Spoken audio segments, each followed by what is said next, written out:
Breaking news Hyderabad Falaknuma police station పరిధిలోని నవాబ్ సాహెబ్ కుంట ఇట్రాకొండ ప్రాంతంలో భారీ ప్రమాదం చోటు చేసుకుంది. కొండపై ఉన్న ఒక ఇల్లు ఒక్కసారిగా కుప్పకూలడంతో 4 వ్యక్తులు శిథిలాల కింద చిక్కుకొని తీవ్రంగా గాయపడ్డారు. సమాచారం అందుకున్న ఫలక్నామా పోలీసులు వెంటనే ఘటనా స్థలికి చేరుకుని స్థానికుల సాయంతో సహాయక చర్యలు చేపట్టారు. శిథిలాల కింద ఉన్న బాధితులను వెలికితీసి చికిత్స నిమిత్తం ఉస్మానియా హాస్పిటల్కు తరలించారు. ప్రమాద వార్త తెలిసిన వెంటనే బహదూర్పుర ఎమ్మెల్యే మహమ్మద్ మొబీన్ సంఘటనా స్థలిని సందర్శించారు. అనంతరం హైదరాబాద్ ఎంపీ ఎంఐఎం అధ్యక్షుడు అసదుద్దీన్ ఓవైసీ సూచనల మేరకు ఆయన ఉస్మానియా హాస్పిటల్కు చేరుకుని బాధితులను పరామర్శించారు. క్షతగాతుల కుటుంబ సభ్యులతో మాట్లాడి ధైర్యం చెప్పారు. బాధితులకు మెరుగైన వైద్యం అందేలా చూడాలని హాస్పిటల్ అధికారులకు కోరారు. అలాగే ప్రభుత్వం నుండి బాధితులకు ఎక్స్గ్రేషియా ఇతర సహకారాలు అందేలా చూస్తామని కుటుంబానికి హామీ ఇచ్చారు.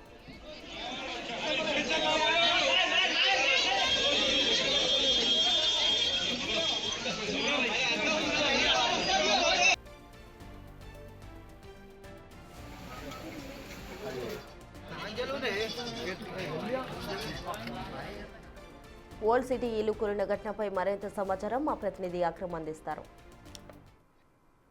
పాతబస్తీ ఫలక్నామా పోలీస్ స్టేషన్ పరిధిలోని సద్దాం కాలనీలో ఘోర ప్రమాదం జరిగింది. ఒక్కసారిగా ఆకస్మికంగా ఇల్లు కూలడంతో కుండపైన ఉన్నటువంటి ఇల్లు కూలడంతో 4 తీవ్ర గాయాలయ్యాయి. ప్రస్తుతం మనం సంఘటన స్థలంలోనే ఉన్నాం. ఒకసారి చూసుకోవచ్చు ఆ విజువల్స్. అంటే ఇక్కడ సంఘటన స్థలంలో ఉన్నటువంటి ఆ శిథిలాలను చూసుకుంటే ఎంత భయంకరంగా ఉన్నాయనంటే ఏదైనా ఒక భూకంపం వచ్చిందా లేకపోతే ఏదైనా పేలుడు సంభవించిందా అనే రీతిలోనైతే మనకి ఆ విజువల్స్ కనిపిస్తున్నాయి.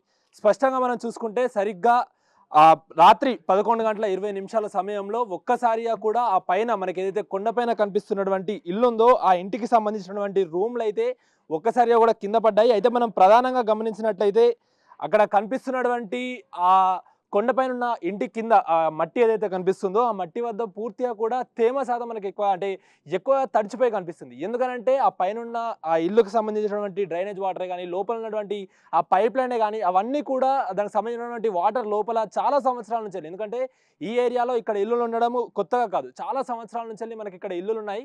సో ఆ పరంగానే ఆ పైన ఉన్నటువంటి ఆ డ్రైనేజ్ వాటరే కానీ లేకపోతే ఆ పైప్ లైన్కి సంబంధించినటువంటి ఆ లీకేజ్ అదంతా కూడా మనకి ఆ రోజు కూడా ఇన్ని సంవత్సరాలుగా కూడా కొద్ది కొద్దిగా లీక్ అవుతూ కూడా ఒక్కసారిగా అక్కడ మట్టి మొత్తంగా కూడా తడిచిపోయి ఆ పైన ఉన్నటువంటి రూమ్లు ఎలాంటి సపోర్ట్ లేకుండా ఆ మట్టి మెత్తగవడంతో మొత్తంగా కూడా కింద పడిపోయాయి. ఒకసారి మనం విజువల్లో చూసుకుంటున్నాము.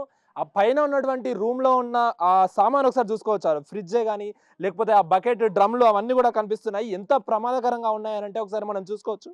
ఇది మనకు కనిపిస్తున్నటువంటి బకెట్ ఏదైతే ఉందో ఆ పైన మనకు కనిపిస్తుంది దాదాపు ఒక 20 ఫీట్ల పైన ఉన్నట్టు ఆ కొండ ప్రాంతం నుంచి వెళ్ళి కింద పడింది అంటే అర్థం చేసుకోవచ్చు. సో దాని తీవ్రత ఏ స్థాయిలో ఉందో, ఎందుకంటే అంత పైనుంచి పడినప్పుడు కింద ఎవరైనా ఉంటే వాళ్ళ పరిస్థితి విషమంగా ఉండేది. అయితే మనకి ఆ పడినటువంటి ఏదైతే ఇప్పుడు మనం చూస్తున్నటువంటి ఈ ఏరియా ఉందో ఇదంతా కూడా ఒక ఓపెన్ ప్లాట్.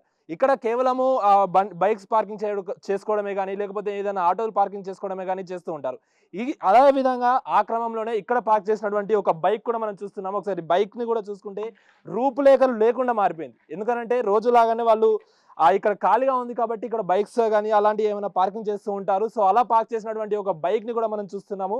ఆ బైక్ పైన ఈ శిథిలాలు ఈ పైన రూమ్కి సంబంధించినటువంటి ఆ గోడలు పెద్ద పెద్ద ఇటుకలు పడడంతో ఆ బైక్ కూడా పూర్తిగా కూడా నాశనం అయిపోయిందనే చెప్పుకోవచ్చు. ఇక మనం చూసుకుంటే ఆ పైన వాళ్ళు ఏదైతే ఆ కొండపైన ఉన్నటువంటి రూమ్ పడిపోయిందని చెప్పుకున్నాం కదా, దానికి సంబంధించినటువంటి వాళ్ళు పైన వాడుకునే స్టవ్ కానీ అదంతా కూడా చూస్తున్నాము. అయితే అదృష్టవశాత్తు పైన ఈ ప్రమాదం జరిగినప్పుడు ఆ రూమ్లో ఎవరూ లేరు.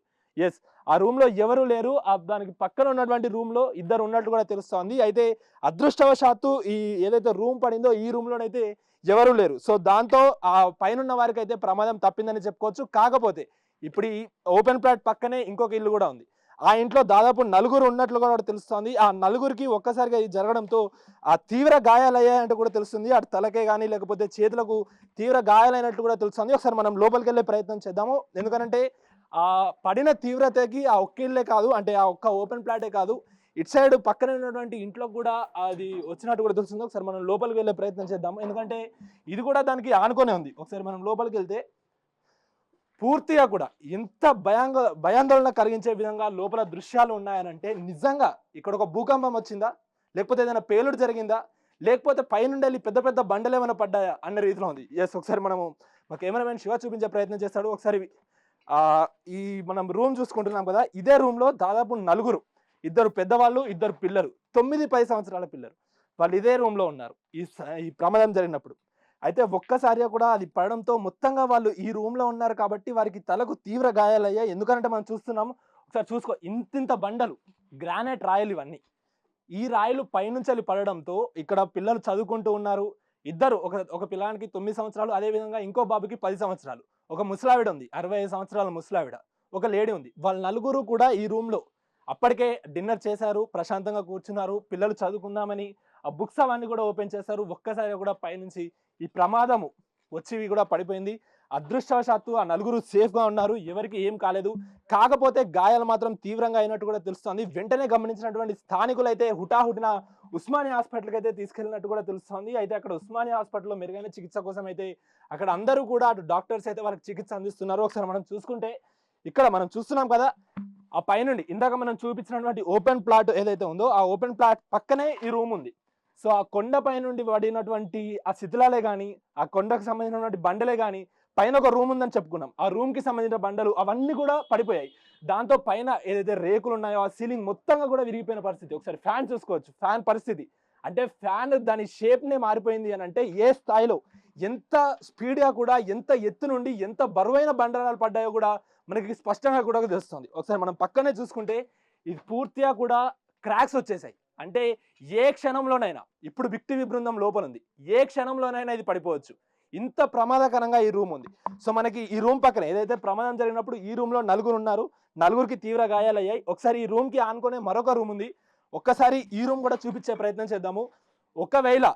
ఒకవేళ ఈ రూమ్లో ఆ నలుగురు, ఆ పిల్లలే కానీ లేకపోతే ఆ లేడీసే కానీ ఈ రూమ్లో ఉండేది ఉంటే ఎంత ప్రమాదకరంగా, ఎంత ఘోరం జరిగేదో ఒకసారి మనం చూసుకోవచ్చు. ఒకసారి ఆ విజువల్స్లో కెమెరామెన్ చూపించే ప్రయత్నం చేస్తాడు. ఒకసారి పూర్తిగా కూడా ఆ 20 ఫీట్ల పై నుంచి పడినటువంటి బండరాళ్ళకైతే పూర్తిగా ఎక్కడికక్కడ ఫ్యాన్లు, ఆ రేకులు, అదేవిధంగా లోపల ఉన్నటువంటి రాడ్లు, వాళ్ళ ఇంటి వస్తువులు, ఫ్రిడ్జులు అన్నీ కూడా ఎక్కడికక్కడ కూడా మొత్తంగా ధ్వంసమైపోయిన పరిస్థితి కనిపిస్తూ ఉంది. మొత్తంగా ఒకవేళ ఆ నలుగురిలో ఎవరైనా దీని లోపల ఉండేదంటే ఈ శిథిలాల కింద తీయడానికి చాలా అంటే చాలా కష్టమయ్యేదంటూ కూడా ఇక్కడికి కాపాడడానికి వచ్చినటువంటి రెస్క్యూ టీమ్స్ చెప్తున్న పరిస్థితి అయితే కనిపిస్తూ ఉంది. అటు ప్రధానంగా మనకి ఒకవేళ వర్షాకాలం అంటే రెయినీ సీజన్ ఒకవేళ వచ్చిందంటే ఇక్కడ పరిస్థితులు, ఇక్కడ ఉన్నటువంటి ప్రజలు బిక్కుమంటూ బతకాల్సిందే. ఎందుకనంటే సాధారణంగా ఒక డ్రైనేజో లేకపోతే ఒక చిన్న వాటర్ పైప్ లైన్ లీక్ అయితేనే అంత మేరకు కూడా ఆ మట్టి మొత్తంగా కూడా తడిచిపోయి అది నానిపోయి బ్యాలెన్స్ రాక పైన రూములు కింద పడుతున్నాయంటే, ఒకవేళ వర్షాకాలం వస్తే ఏంటి పరిస్థితి? మొత్తంగా కూడా వరదలు వస్తున్నాయి. ఎప్పుడు ఏం జరుగుతుందో తెలియని ఒక భయాందోళన సిచ్యువేషన్ అయితే మనకు ఉంటుంది. ఇప్పుడు శివాతో అక్రమిక్ టీవీ, ఓల్డ్ సిటీ నుండి.